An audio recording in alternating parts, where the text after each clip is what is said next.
Stop, you are under arrest. ఇలా మీకు ఎప్పుడైనా పోలీసులు నిర్బంధించారా? మిమ్మల్ని భయపెట్టారా?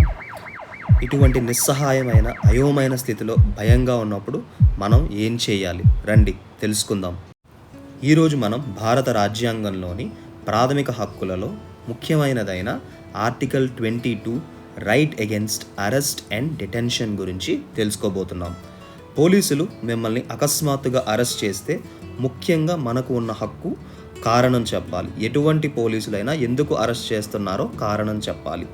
రెండవ అతి ముఖ్యమైనది, మనం మన లాయర్ని సంప్రదించే హక్కు మనకుంది. ఇది మన భారత రాజ్యాంగం కల్పించిన ప్రాథమిక హక్కు. ఏ పోలీస్ అధికారి కూడా దీన్ని అడ్డు చెప్పలేడు. మూడవది అతి ముఖ్యమైనది, మనల్ని అరెస్ట్ చేసిన వెంటనే మ్యాజిస్ట్రేట్ ముందు సమావేశపరచాలి. 24 గంటలు మించి పోలీస్ కస్టడీలో ఎటువంటి వ్యక్తిని ఉంచరాదు. ఆ తర్వాత కూడా మ్యాజిస్ట్రేట్ ఆదేశం ఉంటేనే ఆ వ్యక్తిని అరెస్ట్ చేయాలి, లేదంటే వారిని స్వేచ్ఛగా వదిలేయాలి.